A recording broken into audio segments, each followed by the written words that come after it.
Cube Radio. Cube Radio. Cube Radio. Cube Radio. En direct à LCN. 14h30, moment où on va joindre Yasmine Abdel-Fadel dans les studios de Cube. Bonjour Yasmine. Bonjour Marianne. Parlons évidemment de ce sondage Léger TVA Nouvelles. Qu'est-ce qui t'étonne le plus, Yasmine, dans ces chiffres-là? Est-ce que c'est la baisse de la CAQ dans la région de Québec ou ceux qui en bénéficient ou pas? En fait, moi, c'est pas tant la baisse de la CAQ qu'on s'attendait à ce que la CAQ connaisse une baisse. Ouais. Ça reste quand même à 36 au niveau national, bien qu'il y ait un recul assez important dans la grande région de Québec. Et 36 au niveau national, c'est largement majoritaire. Là. Si demain matin, il y avait des élections législatives provinciales, le gouvernement qui serait élu serait un gouvernement caquiste majoritaire.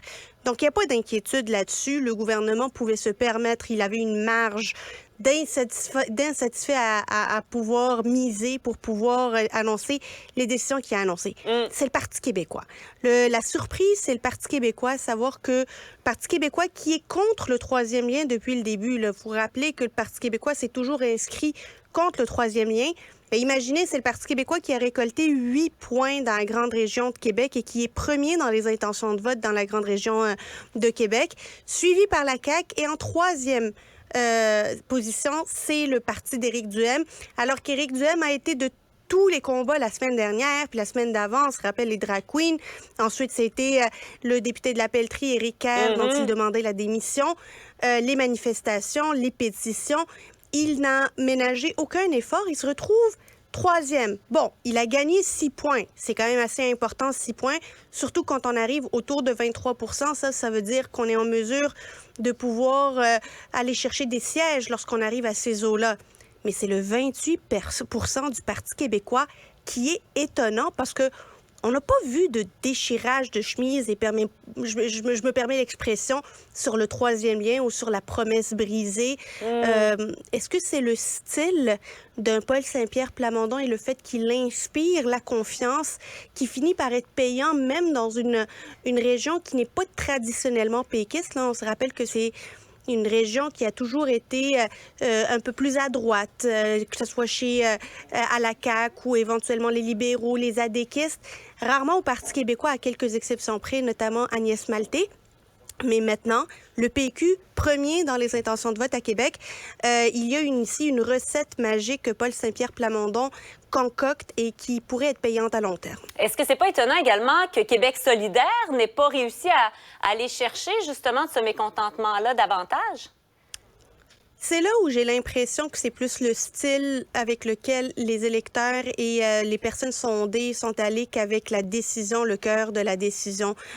Encore une fois, c'est Paul Saint-Pierre Plamondon puis son style un petit peu au-dessus de la mêlée qui essaie de ramener tout le monde, qui essaie pas de faire de politique partisane, qui essaie, en fait, pas de politique partisane, mais politique où on se déchire, où on se pointe du doigt. Je pense que c'est là où les électeurs se réfugient lorsqu'ils en ont marre des attaques partisanes. Et c'est ça qu'on voit aujourd'hui, c'est que le PQ est devenu une valeur refuge, un peu comme l'or dans les finances, où aujourd'hui, il y a trop de brouhaha, trop d'attaques, trop de partisanerie.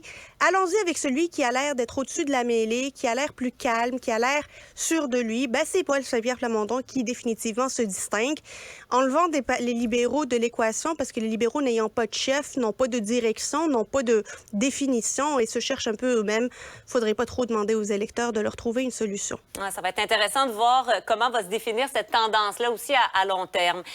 Parlons de réforme du système d'éducation. On parle beaucoup de la réforme en santé, mais il y a également le ministre Drainville qui compte, entre autres, se donner davantage de pouvoir. On parle aussi de la création d'un Institut national d'excellence en éducation. Est-ce que tu as l'impression que les syndicats vont être ouverts au changement? Ça dépend. Ça dépend parce que la dernière semaine, Marianne, tu t'en rappelleras, on parlait beaucoup de l'ordre professionnel. Et là, je me demande si les syndicats vont voir ça comme un compromis viable, qu'est l'Institut potentiel d'excellence en éducation, un juste milieu qui leur permet de se défendre finalement sans avoir évidemment tous les mécanismes qui viennent avec un ordre professionnel.